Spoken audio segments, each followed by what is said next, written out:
تیری نسبت نے سواری میری زندگی، تیری نسبت نہ ہوتی تو سگے دنیا ہوتا، ہم بھی دنیا کے کتے ہوتے، ہمارے ہاتھوں میں بھی کشکول ہوتے، دنیا داروں سے بھیک مانگتے ہوتے، لیکن ہمارا یہ اعزاز ہے ہم نے جب بھی بھیک مانگی ہے گنبد خضرا کے مکین سے مانگی، آج بھی اگر روشنی مانگ رہے ہیں تو اسی در سے مانگ رہے ہیں، ہمیں اور کہیں سے کچھ نہیں مل سکتا۔ مازاں خاتون تیوریاں تو ریم، پیش اقوام جہاں بے چادریں، ہاتھ بتائی بیٹی سر سے برہنہ تھی، جنگ میں قید ہو کے حضور کے سامنے آئی، آقا کریم نے اپنی چادر اس کے سر پہ ڈھیل لی، کسی نے کہا حضور کافرہ ہے، کہا بیٹی تو ہے۔ اقبال اس واقعہ کو بیان کرنے کے بعد کہتے ہیں ما ازاں خاتون تیوریاں ترے پیش اقوام جہاں بے چادریں، حضور ہمارا سر تو اس بیٹی سے بھی زیادہ ننگا ہے، ہم اس بیٹی سے بھی زیادہ برہنہ سر ہے، بے چادر ہو گئے، ہمارے سر سے وقار کی چادر اتر چکی، کافروں کے سروں پہ رحمت کی چادر ڈھیلنے والے آقا تیری بارگاہ میں ہم رحمتوں کے ملتجی ہیں کہ امت کو پھر کھویا ہوا وقار دیا جائے، تجھ سے فریاد ہے اے گنبد خضرا والے، کعبے والوں کو ستاتے ہیں کلیسا والے۔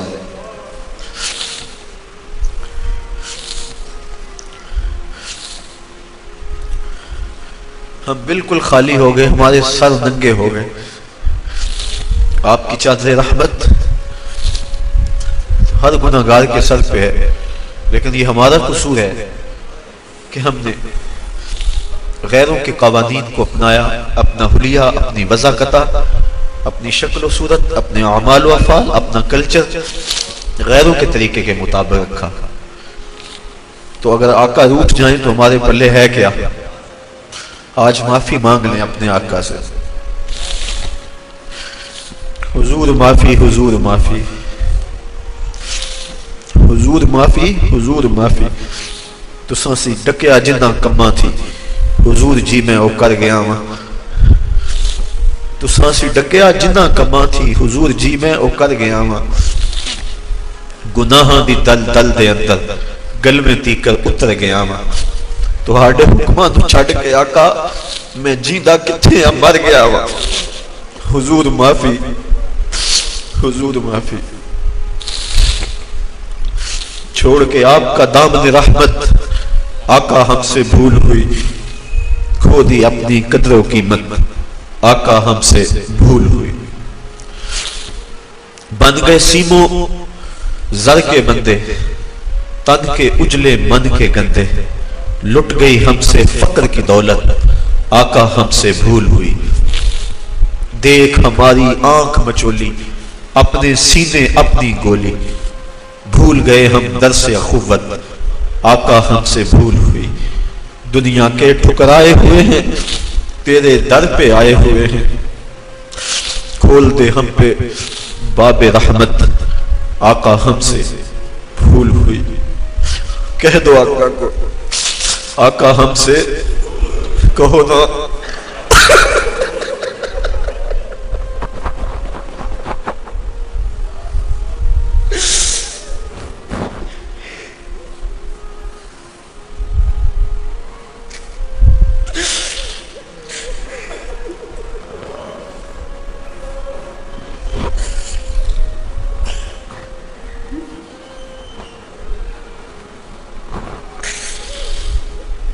ساری دنیا کے ٹھکرائے ہوئے تیرے در پہ آئے ہوئے، کھول دو اپنا باب رحمت آقا ہم سے بھول ہوئی، آقا ہم سے بھول ہوئی، ہم نے اپنے چہرے یہودیوں جیسے بنائے، تیرے محبوب کی سنت کا قتل عام کیا، نالیوں میں پھینکا، قصور تو ہمارے ہیں، مسجدیں ویران ہو گئی، تیرے دین کا تمسخ اڑایا جاتا رہا، حضور ہم سے ناراض نہ رہو، ہم مٹھی بھر تھوڑے لوگ، ہمارے دل آپ کے لیے دھڑکتے،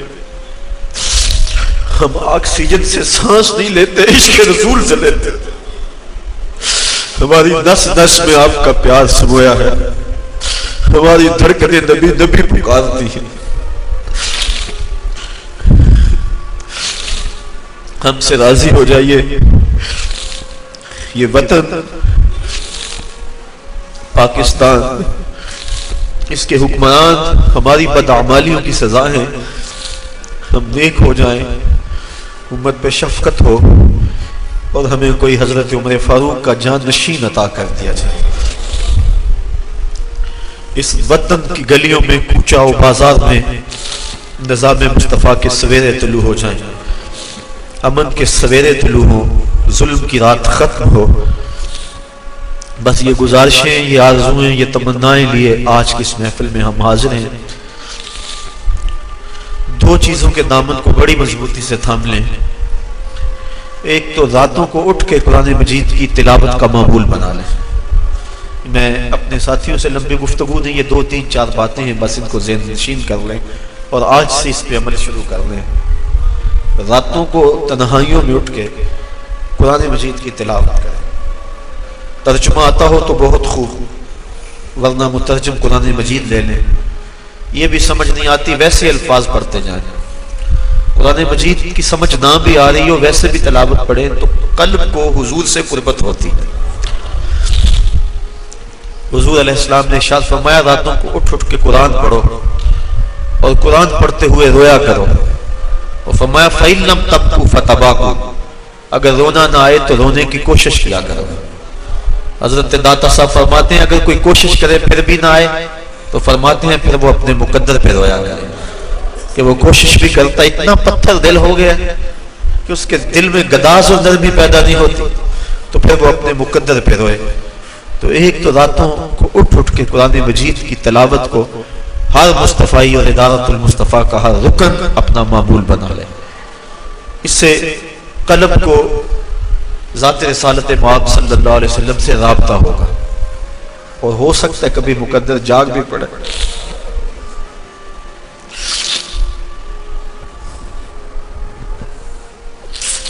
کہاں بے کہاں دکھاتے گل، باد صبا تیری مہربان، کبھی ہو سکتا ہے ایسا جھونکا آئے ٹھنڈا جو اس ناپاک وجود کو اٹھا کے مدینے لے جائے اور حضور کے در پہ حاضر کر دے اور آقا رحمت بری باہیں کھول لے۔ تو یہ ایک معمول بنائیں، راتوں کو اٹھ کے تلاوت ضرور کریں، اور حضور علیہ السلام کی نعت یہ اپنا معمول بنا لیں۔ حضرت حسان بن ثابت کا لکھا ہوا کلام ہے یاد کر لیں، قصیدہ گردہ شریف یاد کر لیں، اور آج ہی میں دوپہر کو سوچ رہا تھا کہ یہ پہلے مجھے خیال آیا ہوتا تو میں اس کو لکھوا کے فوٹو کاپیاں کروا کے آج تقسیم بھی کر لیتا۔ حضرت ام معبد نے رضی اللہ تعالی عنہا نے حضور کا حلیہ بیان کیا ہے، ہزاروں شاعریاں اور نثریں اس کی ایک ایک جملے پہ قربان، وہ لے لے، ہم کوشش کریں گے یہاں سے چھپ جائے، وہ حضور کا حلیہ ایک مرتبہ رات کو پڑھ لیا کرو۔ جو ساتھی نماز نہیں پڑھتے یہ تو بہت بڑی بدبختی ہے، آج کے بعد اس مجلس میں آنے والا کوئی شخص بھی بے نماز نہ رہے، یہ اپنے رب سے وعدہ کریں، میرے سے کیا وعدہ ہے، میرا حکم تو نہیں ہے، یہ تو رب کا حکم ہے، اور ایک بار نہیں 750 مرتبہ دیا گیا۔ جن کے چہرے داڑھی شریف کے نور سے محروم ہیں وہ اپنے چہروں پہ نور کی یہ جو جھالر ہے اللہ کے محبوب کی سنت ہے، حضور سے سونا چہرہ کس کا ہو سکتا ہے؟ اگر داڑھی چہرے کو بدنما بناتی تو پھر اللہ اپنے محبوب کو یہ داڑھی کیوں عطا کرتا؟ سجائیں جن کی داڑیاں پوری نہیں ہیں سنت کے مطابق، وہ 4 اگل کم از کم پوری کریں۔ امامے کے ساتھ پڑھے ہوئے 2 رکعتیں امامے کے بغیر پڑھی ہوئی 70 رکعتوں کے برابر ہے۔ یہ کتنی فضیلت ہے، کم از کم جمعۃ المبارک کو باندھ لیں۔ یہ ہمارا اسلامی کلچر ہے، یہ اسلامی تہذیب ہماری، اس وقت اسلامی کلچر کو مٹانے کے لیے کوشش کی جا رہی ہے، اس لیے ہم اس کا احیاء کریں گے اور پوری قوت کے ساتھ جو ہے مزاحمت کریں گے، اور ہم اپنے عمل سے اسلامی کلچر کی بلندی اور فروغ کا وعدہ کرتے ہیں اپنے عمل سے۔ اور سر پہ پگڑی ہو، سنت سجی ہو اور انسان نظر جھکا کے بازار سے گزر جائے، یہ بھی ایک تبلیغ ہے۔ نہ کچھ کہے نہ تبلیغ کرے، حلیہ یہ ایک تبلیغ ہے۔ امام محمد بن حسن شیبانی جب سر پہ سفید امامہ، سنت کا جامہ، گھوڑے پہ سوار اور بصرہ آئے، یہودی عیسائی جو مناظرے کے لیے تیار تھے، جب انہوں نے امام محمد کے چمکتے ہوئے چہرے کو دیکھا، حضور کی سنت کا یہ پیکر دیکھا، تو جو مناظر تھا اس نے کلمہ پڑھنا شروع کر دیا۔ تو مسلمانوں نے کہا تم مناظرہ کرنے آئے تھے اور تم کلمہ پڑھ رہے ہو؟ تو اس نے جواباً کہا میں جب مسلمانوں کے امام محمد کو دیکھا، ان کے چمکتے ہوئے چہرے، روشن پیشانی، سر پہ امامہ، سنت کا جامہ دیکھا، تو میں نے کہا مسلمانوں کا چھوٹا محمد اتنی شان والا ہے، بڑا محمد کیسا ہوگا؟ یہ شان ہے خدمتگاروں کی۔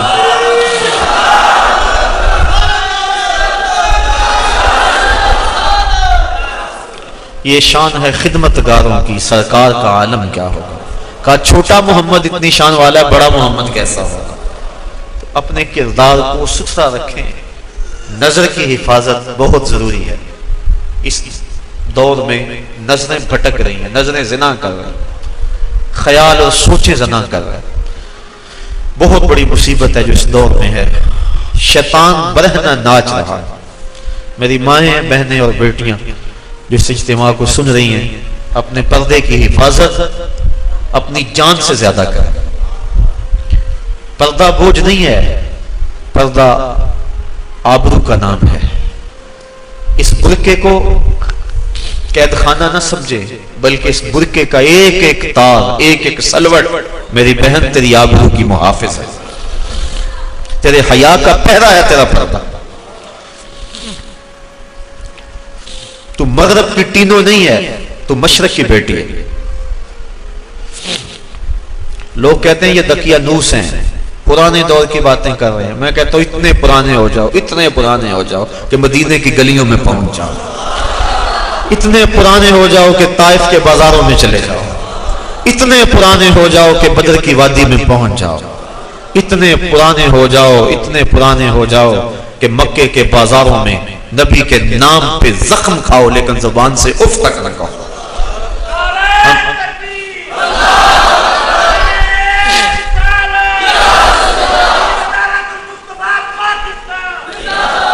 ہمیں اس دقیہ نوسی پہ ناز ہے، اس دقیہ نوسی پہ ناز ہے۔ تمہاری روشن خیالی تمہیں وائٹ ہاؤس تک پہنچاتی ہے، اور ہماری دقیہ نوسی ہمیں محمد عربی کے حجرے تک پہنچاتی ہے۔ ہم حجرہ عائشہ تک پہنچ جاتے ہیں، وہ حجرہ جس سے نور نکلتا تھا، جس حجرے میں بیٹھ کے کائنات کے قانون وضع کیے گئے، جس حجرے میں 26,000 مرتبہ جبریل امین آئے تھے۔ ہمیں ہماری دقیہ نوسی اس حجرے تک پہنچا دیتی ہے۔ تمہاری روشن خیالی تمہیں پینٹاگون کے سرخ قالینوں تک پہنچاتی ہے، اور ہماری دقیہ نوسی ہمیں مسجد نبوی کے اندر کھجور کی بنی ہوئی چٹائیوں پر بٹھا دیتے ہیں۔ ہمارے لیے یہ اعزاز ہے، ہمارے لیے یہ افتخار ہے، ہمارے لیے یہ عزت کا سامان ہے، یہ تانا نہیں ہے۔ تم اگر تانا سمجھ کے دیتے ہو اور ہم تو اس کو پھول سمجھ کے جھولے میں ڈالتے ہیں۔ جے کر یار دے نادا ملے مینا، چولی پا لئیے پشاں سٹیے نا، چولی پا لئیے پشاں تے جے کر یار دی نادی ملے سولی، چوٹا چوٹ لئیے پشاں ہٹیے نا۔ تو آئیے میں اور آپ اپنی اسی تہذیب کو، اسی کلچر کو، اقبال بھی کہتا ہے اپنی ملت کا قیاس اقوام مغرب سے نہ کر، خاص ہے ترکیب میں تجھے قوم رسول ہاشم۔ اسی ترکیب کو، اسی کلچر اور تہذیب کو اپنے سینے سے لگائیں۔ ادارت المصطفیٰ کا ایک ایک رکن اور اپنے نام کے ساتھ مصطفی لکھنے والا ایک ایک فقیر۔ میں تو کہتا ہوں اس نام کی لاج رہ جائے، کاش کہ حشر کے دن بھی مصطفی کہہ کے پکارا جائے۔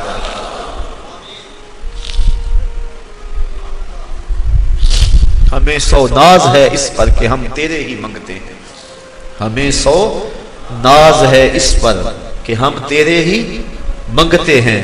کوئی در بھی تیرے در کے سوا ہم نے نہیں دیکھا، کوئی در بھی تیرے در کے سوا ہم نے نہیں دیکھا۔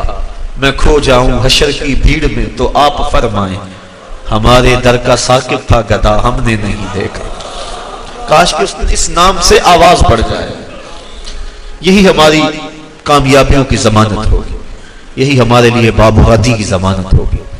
اللہ تعالیٰ جل شانہ آپ سب کو سلامت رکھے, آپ کو اپنی امان اور حفاظت میں رکھے. دور و نزدیک سے آئے ہیں, ہر جمعۃ المبارک کو آتے ہیں, ہر پیر کی حاضری ہوتی ہے, ذکر کی محفل سجتی ہے, نور کی مجلس ہوتی ہے. کیسی رونق ہے. پچھلے دن بیرون ملک گئے ہوئے ایک ساتھی کا فون آیا تو میں نے پوچھا سناؤ کیا حال ہے. کہتے سارا ٹھیک ہے, لیکن جب جمعہ آتا ہے اور پیر کا دن آتا ہے اس دن دل تڑپتا ہے. اور میں نے کہا تم جہاں بھی ہو تمہارا دل تو ادھر ہی ہے. تو یہ کیسی رونق ہے, کیسا ذوق ہے, کیسی جو ہے وہ ایک لذت ہے جو اللہ نے عطا فرمائی ہے. میں کدے میں آنے والوں میں کدا مت چھوڑنا, میں کدے میں آنے والوں میں کدا مت چھوڑنا, جینے مرنے کا مزہ کچھ ہے تو میں خانے میں ہے. زندگی کی حقیقت اس پیمانے میں ہے, ورنہ کیا ہے زندگی میں جھوٹ, دجل و فریب, تکبر, بخل, ایک دوسرے کو نیچا دکھانے کی کوشش, دولت کے انبار اکٹھا کرنے کے لیے جد و جہد, تگ و تاز, کیا ہے ہر وقت چغلی, غیبت. تو جب انسان ایسی مجالس سے دور میں آتا ہے, سر جھکا ہے اور کیا کہتا ہے اللہ, کیسی کیفیت آ رہی ہوتی ہے. میں نے ایک روایت میں پڑھا ہے جب کوئی بندہ سالک اللہ کہتا ہے اللہ تعالیٰ اس کی طرف نظر رحمت سے دیکھتا ہے, اور جب اللہ کسی بندے کی طرف نظر رحمت سے دیکھے اس کے 70 گناہ جل کے راکھ ہو جاتے ہیں.